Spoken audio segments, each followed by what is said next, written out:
Cancer రావడానికి కారణాలంటే అనేక కారణాలు ఉంటాయి. సో, కొన్ని కామన్ కారణాలు ఏంటంటే మోస్ట్ కామన్ ఏజ్. ఏజ్ ఒక 60 ఇయర్స్ అండ్ అబోవ్ ఉన్న వాళ్ళకి క్యాన్సర్ వచ్చే రిస్క్ పెరుగుతూ పోతుందనమాట. సో, వాళ్ళకి ఇది చేస్తే క్యాన్సర్ వస్తుంది, లేదంటే ఇలా తింటే క్యాన్సర్ వస్తుంది అని ఏదేమి ఉండదు. ఏజ్ పెరగడం వల్ల కూడా క్యాన్సర్ వచ్చే రిస్క్ పెరుగుతూ ఉంటుంది. సో, అది తీసి నెక్స్ట్ వెళ్తే మాత్రం life style habits. Life style habits ఎందుకు అంటే దీస్ ఆర్ మాడిఫైయబుల్. అంటే మన చేతులారా చేసుకునే దాన్ని బట్టి కూడా క్యాన్సర్ వచ్చే రిస్క్ ఉంటుంది. సో, ఈ లైఫ్ స్టైల్ హ్యాబిట్స్‌లో మోస్ట్ కామన్‌గా ఏంటి అంటే స్మోకింగ్. ఒకటి స్మోకింగు, రెండోది ఆల్కహాల్ కన్జంప్షన్. ఈ స్మోకింగ్‌కి వచ్చేటప్పటికి మనం మాత్రమే బీడీ, సిగరెట్ తాగడం కాదు. పక్కన వాళ్ళు బీడీ, సిగరెట్ తాగుతున్నా ఆ పొగ పీల్చుకున్నా కానీ క్యాన్సర్ వచ్చే రిస్క్ పెరుగుతుందనమాట. సెకండ్ థింగ్ ఇది సిగరెట్ ఇంకా బీడీ ఏదైతే కాల్చింటారో అది ఒక రూమ్‌లో తాగేసి అక్కడ వదిలేసి వెళ్లారనుకోండి, ఆ ఏజెంట్స్‌ని టచ్ చేయడం వల్ల, అది మన డ్రెసెస్ పైన ఉండిపోవడం వల్ల, అది కూడా మనం స్లోగా పీల్చుకుంటూ ఉంటాం. దీనివల్ల కూడా మళ్ళీ క్యాన్సర్ వచ్చే రిస్క్ పెరుగుతుంది. సో, తాగే చుట్టుపక్కల ఉండేవాళ్ళు అందరికీ రిస్క్ ఉంటుంది.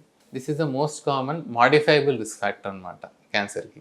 అండ్ ఈ సిగరెట్, బీడీ తాగడం వల్ల ఒక రకం క్యాన్సర్ కాదు, 13 రకాల క్యాన్సర్‌లు ఉంటాయన్నమాట. ఒకటి నోటి క్యాన్సరు, లేదంటే throat cancer, lung cancer, urine పోసే బ్లాడర్ ఏదైతే ఉంటుందో బ్లాడర్ క్యాన్సర్, కిడ్నీ క్యాన్సర్, ఇలాగ అనేక రకాల క్యాన్సర్ రిస్క్ ఫ్యాక్టర్ ఈ స్మోకింగ్ అనే ఒక థింగ్ అన్న. నెక్స్ట్ వచ్చేటప్పటికి ఆల్కహాల్ కన్సంప్షన్. ఆల్కహాల్ కొంచెం తీసుకుంటే సేఫా, లేదంటే మరీ ఎక్కువ తీసుకుంటే క్యాన్సర్ వస్తుందా అనే డిబేట్ ఎక్కువ నడుస్తుంటుంది. పేషెంట్ వచ్చి నేను సోషల్ డ్రింకింగ్ మాత్రమే చేస్తాను, లేదంటే వారానికి ఒక్కసారే తాగుతాను, దీనివల్ల క్యాన్సర్ వస్తుందా అనే క్వశ్చన్ అడుగుతుంటారు. సో, రీసెంట్గా WHO రిపోర్ట్ ఏం రిలీజ్ చేశారంటే what ever amount of alcohol is consumed, అంటే ఎంత తక్కువ అమౌంట్ ఆల్కహాల్ తీసుకున్నా కానీ క్యాన్సర్ వచ్చే రిస్క్ అయితే ఉంటుంది. సో, ఈ least amount of alcohol consumption safe అనే కాన్సెప్ట్ లేదు. ఎంత తీసుకున్నా క్యాన్సర్ వచ్చే రిస్క్ అయితే ఉంటుంది. మరి ఆల్కహాల్ వల్ల ఎటువంటి క్యాన్సర్లు వస్తాయంటే స్టమక్ క్యాన్సర్, లేదంటే లివర్ క్యాన్సర్, ఈసోఫేజియల్ క్యాన్సర్, ఇలాంటి క్యాన్సర్లు వచ్చే రిస్క్ ఎక్కువగా ఉంటాయి. ఆఫ్టర్ దిస్ వేరే కాజెస్ ఏంటంటే సెడెంటరీ లైఫ్ స్టైల్ అంటాం. సెడెంటరీ లైఫ్ స్టైల్ అంటే ఎక్కువగా పని చేయకోకుండా, యాక్టివిటీస్ ఎక్కువ లేకోకుండా, ఎక్కువసేపు కూర్చొని ఉండడం, ఇలాంటివి. ఇలా ఉండడం వల్ల ఏంటంటే బాడీలో కొవ్వు పెరిగే ఛాన్స్ ఎక్కువ ఉంటుంది. ఒబేసిటీ అంటాం.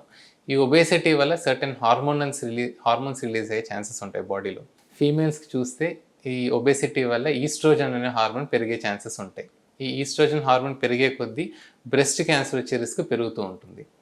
అండ్ మేల్స్లో వచ్చేటప్పటికి సెడెంటరీ లైఫ్ స్టైల్ వీటి వల్ల ప్రాస్టేట్ క్యాన్సర్, లేదంటే కోలన్ క్యాన్సర్, ఇట్లా వచ్చే రిస్క్స్ ఉంటాయన్నమాట.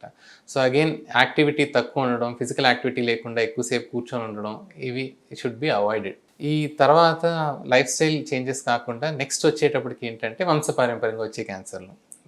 ఆల్రెడీ జెనెటిక్ మ్యూటేషన్స్, ఈ BRCA1, BRCA2, లేదంటే CDH జీన్ మ్యూటేషన్, ఈ APC సిండ్రోమ్స్, ఇలాంటివి వగేరా చాలా ఉంటాయి. ఇలాంటి జెనెటిక్ మ్యూటేషన్స్ ఏమన్నా ఉంటే నెక్స్ట్ జనరేషన్లో, అంటే ఉన్న వాళ్ళకి ఎలాగో క్యాన్సర్ వస్తుంది, నెక్స్ట్ జనరేషన్లో వచ్చే క్యాన్సర్ రిస్క్ కూడా పెరుగుతుంది. అపార్ట్ ఫ్రమ్ దట్, ఈ జెనెటిక్ మ్యూటేషన్ ఏమీ లేకపోయినా ఫ్యామిలీలో క్యాన్సర్ హిస్టరీ ఉంటే నెక్స్ట్ జనరేషన్ వాళ్ళకి క్యాన్సర్ వచ్చే ఛాన్స్ కూడా ఎక్కువగా ఉంటుంది.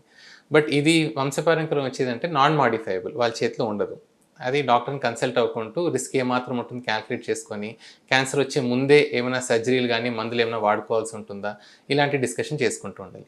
బట్ ఈ మాడిఫైయబుల్ ఫ్యాక్టర్స్, ఈ సిగరెట్, స్మోకింగ్, లేదంటే ఆల్కహాల్ కన్జంప్షన్, ఫిజికల్ యాక్టివిటీ లేకుండా తక్కువ ఉండడం, ఇలాంటివి మాత్రం డెఫినెట్లీ హ్యాస్ టు బి మన చేతిలో ఉండదన్నమాట. Definitely has to be modified.